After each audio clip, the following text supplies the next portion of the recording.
Waalaikumsalam warahmatullahi wabarakatuh. Wabarakatuh.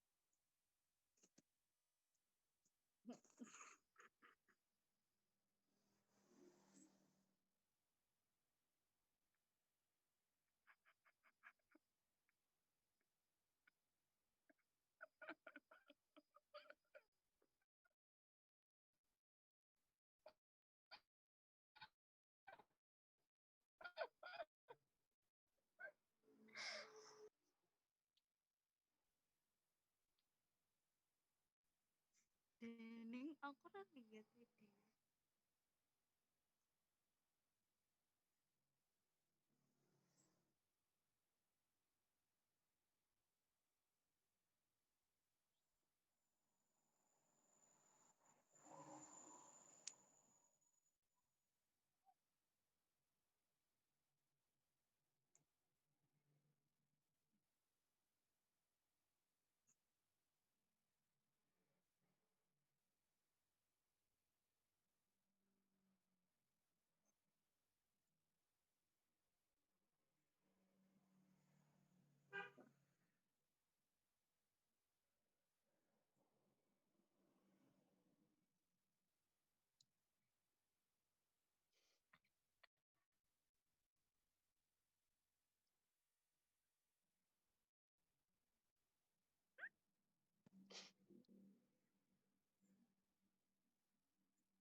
Astagfirullahaladzim.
menurut video yang sudah saya lihat, dari persiapan alat tidak ada kekurangan karena sudah lengkap. Orientasinya juga sudah bagus, tetapi pada pertengahan video, kenapa pasien diganti dengan pantom? Padahal kan pasien sehat pun bisa dilakukan NJT. Maksudnya tuh biar jadi kita lebih tahu ekspresi pasien yang dilakukan NJT. Mungkin boleh teman-teman yang lain bisa nambahin. Itu dari saya. Sekian. Terima kasih.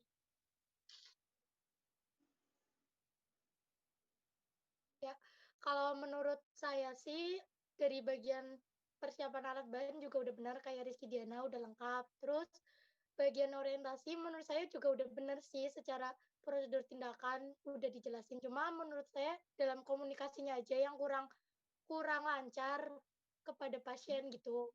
Terus di bagian tindakan menurut saya kurang efektif dalam pemilihan yang bagian lubang yang mau dimasukin selang itu NGT-nya. Menurut saya sih kurang efektif ya. Harusnya tuh mending ya tergantung pasiennya sih, pasiennya itu sadar atau enggak.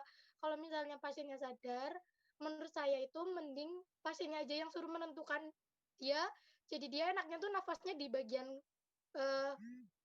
lubang kanan atau kiri gitu. Jadinya kalau misalnya bagian kanan, kalau pasiennya udah bilang kayak enakan nafas di kanan tuh, insya Allah sih bisa. Cuma kalau di video tuh jadi perawatnya gitu loh yang nentuin. Jadinya kalau menurut saya sih kurang efektif, biar lebih nyaman gitu. Terus di bagian evaluasi juga udah benar. Tapi yang lebih saya koreksi tuh bagian nyopot handscoon-nya apa ya, harusnya tuh nyopot handscoon-nya pas bener-bener udah di ruang perawat, karena itu bagian di videonya tuh nyopot handscoon-nya di depan di depan pasien. Kalau menurut saya sih mending lebih efektifnya pas udah di ruang perawat, udah di belakang pasien gitu sih menurut saya. Itu makasih.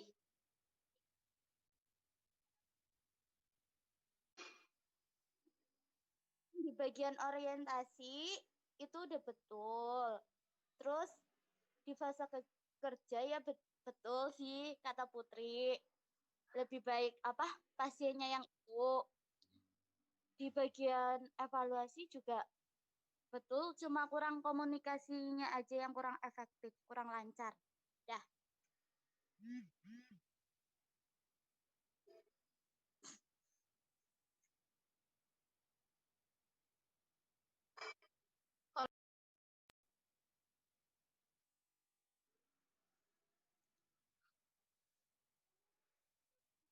Assalamualaikum warahmatullahi wabarakatuh.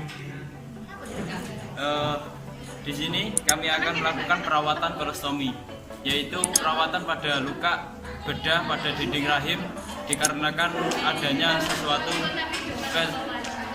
disfungsian pada sphincter ataupun pada kolostomi. Misalnya ada kemacetan atau apa.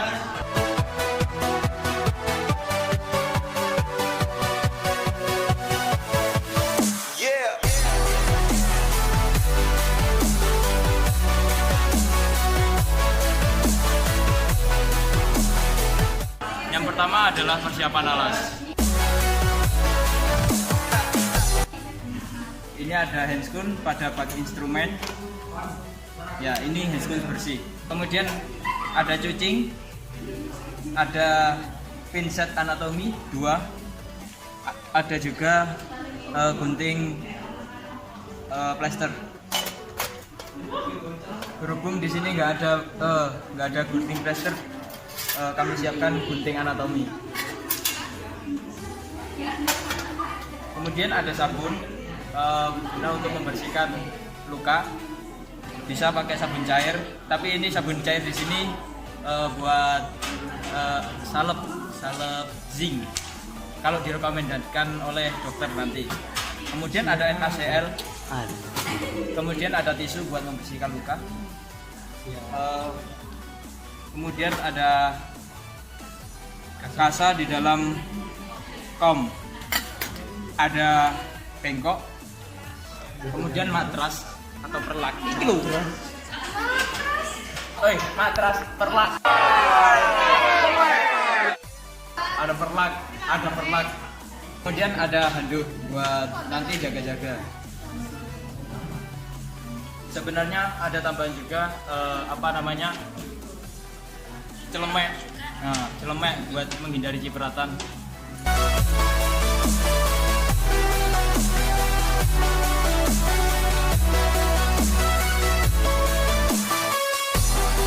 Kedua adalah setting tempat atau suasana.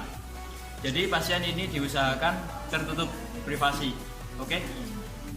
Kemudian persiapan pada pasien, kemudian dekatkan alat. Nama saya Ihaidi Ilyas. Saya akan melakukan perawatan kolostomi yang bertujuan untuk menghindari infeksi pada area yang habis dilakukan kolostomi. Oke. Boleh saya buka sedikit dulu ya? Oke, terima kasih. Kemudian kita cuci tangan. Yang pertama, hilangkan perhiasan pada tangan, misalnya cincin, jam, gelang, itu diusahakan dilepas dulu agar tidak mati ataupun karat. Eman-eman. Pakai air. Kalau memang ada sabun, pakai sabun. Ya. Kalau nggak ada, bisa pakai antiseptik atau antibakteri. Tapi ini berupa sabun. Nah, ini sabun, jadi nggak apa-apa.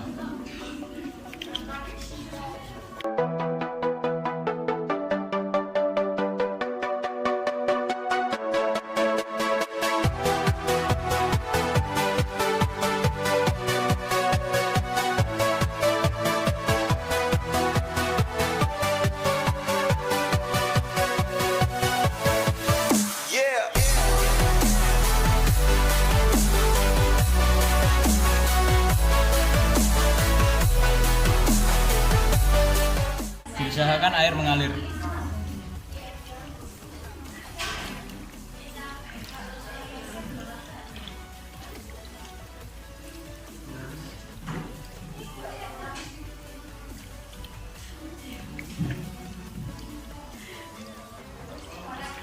Pasang perlak.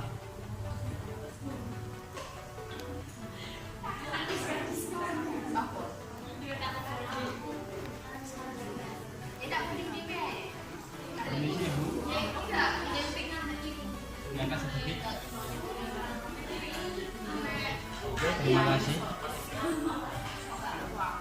Kemudian dekatkan bengkok. Kemudian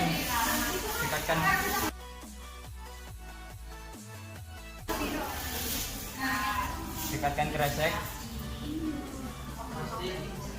Kemudian buka dulu semuanya. Oke.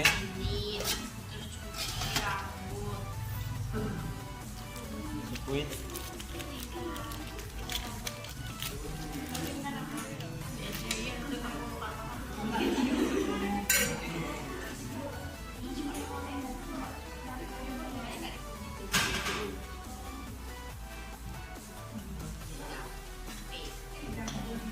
Kemudian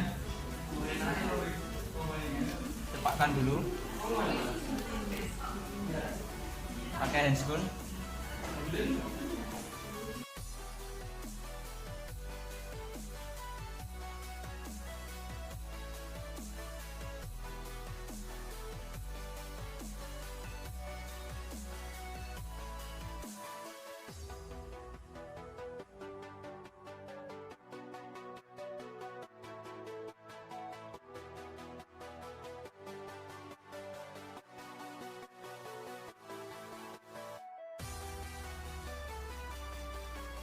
Kita mulai.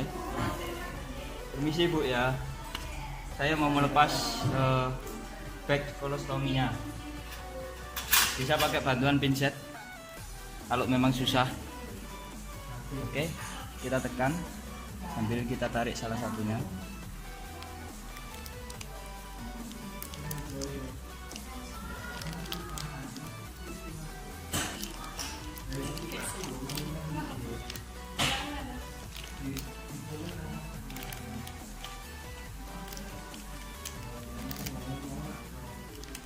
Oke. kresek. Kemudian tadi kasanya sudah dimasukkan ke dalam cairan NaCl, diambil terus diperas. Kalau meras di dalam bengkok jangan dicucing.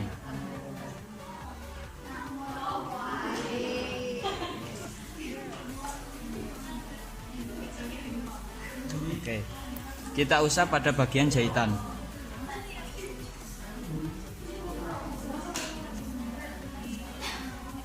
Dibuang. Ambil bagian satunya. Diperes lagi.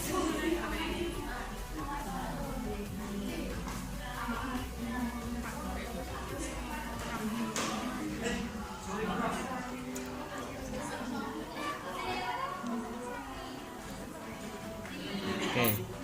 Kemudian bagian luarnya.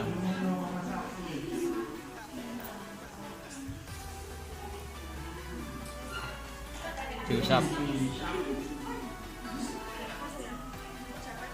Oke. Kemudian pakai kasa kering. Di atas stoma biasanya ada cairan atau apa. Bisa ditul-tul dulu biar kering. Ditul-tul. Oke, dibuang. Kemudian bagian luarnya, keringkan bagian luarnya. Set. Oke.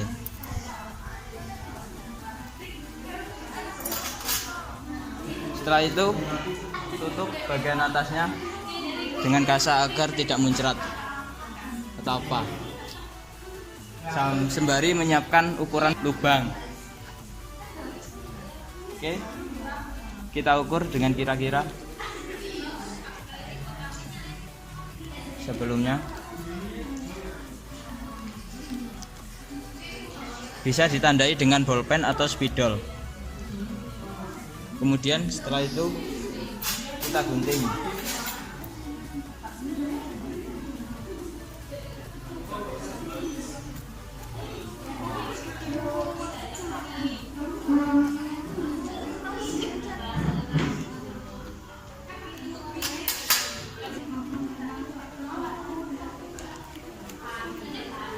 Dilepas ya. Oke, kita pasang. Dilepas. Bu, kita pasang ya Bu ya. Kalau memasang harus dipaskan pada lubangnya agar tidak jebret.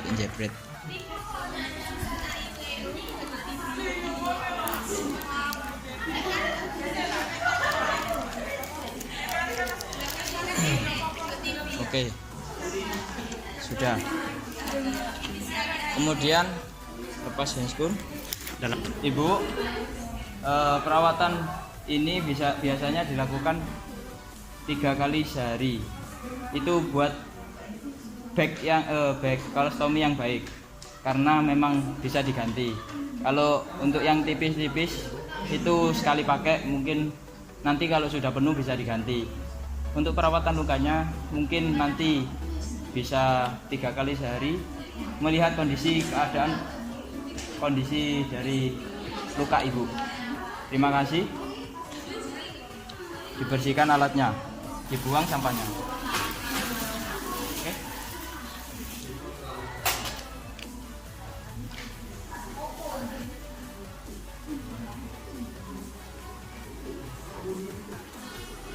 Ibu, nanti bila terasa perih atau apa bilang ya Bu ya.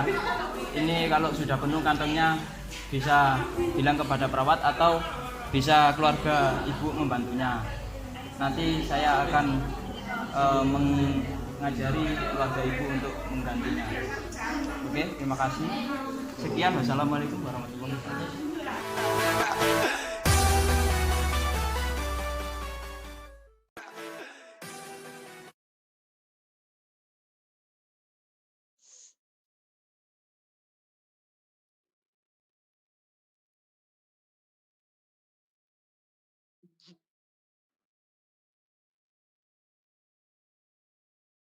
Di video yang perawatan kolostomi untuk alat dan bahan itu sudah lengkap.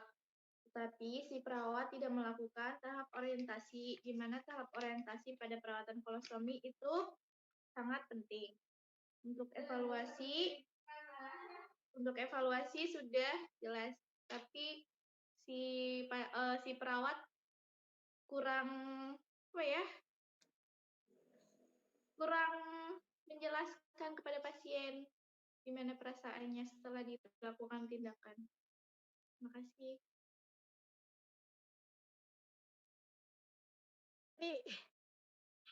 Putri apa Ragil? Shit. Kalau menurut saya sih, ya benar kata Rizky. Lagi-lagi dalam hal komunikasi, pokoknya di bagian orientasi itu benar banget, kayak dia nggak nyebutin orientasi kayak tujuan atau apa gitu. Secara alat bahan sih ya udah benar. Terus itu komunikasi dalam orientasi ya benar penting banget, itu harus dijelasin. Terus nggak dijelasin, terus di bagian tindakan karena nggak ada suaranya ya, jadi aku juga nggak tahu tadi bolak-balik kayak bersihin yang pakai kapas itu nggak tahu bersihin atau juga kalau air sabun kayak gitu. Pokoknya penting banget kayak air sabun buat ngerawat biar menghindari dari bau-bau gitu kan. Terus pemberian vaselin atau krim apa untuk menghindari iritasi itu nggak tahu sih, itu apa mungkin tadi di video emang udah karena nggak ada suaranya ya, jadi nggak tahu. Kalau menurut saya gitu. Terus di bagian evaluasinya udah bener juga. Tapi ya itu sih bener, lagi-lagi komunikasinya kurang ke perawatnya gitu. Makasih. Tadi alat dan bahan udah lengkap. Tapi fase orientasinya tadi dia memperkenalkan diri kok, tapi cuma kurang lengkap. Kayak tujuannya, belum ngasih tahu tujuan dan lain-lain. Ya betul sih kata Putri, lagi-lagi komunikasi. Bener sama ya, komunikasi kurang lengkap. Terus evaluasi juga fase kerjanya ya lumayan bagus sih cara aku. Udah lengkap. Mau nambahin sebentar, itu plastik yang buat tempat kotorannya tuh kalau menurut saya lebih nyamannya tuh kan itu nyamping ya tadi ya. Kalau menurut saya lebih bawah gitu loh, jadi lebih nyaman kemana-mana. Apalagi kalau misalnya pasiennya itu yang kayak kalau itu sih di rumah sakit ya nggak ngaruh. Cuma kalau misalnya kayak pasien-pasien yang ke maksudnya nggak stay di rumah sakit gitu loh, lebih nyamannya kayaknya plastiknya ke bawah sih. Mujurnya apa sih bahasa Indonesianya? Kan Posisinya itu gitu. kok. Kan lagi posisi berbaring. Lah iya, makanya kalau kataku mending kalau misalnya tergantung pasiennya juga, tapi kalau pasiennya nggak stay kayak nggak dirawat tuh mending tuh lihat nggak sih tadi di video plastiknya tuh mujurnya ke sini kan, nggak ke bawah gitu. Kalau menurut aku lebih nyaman ke bawah sih gitu. Sudah sih. Tidak, Bu.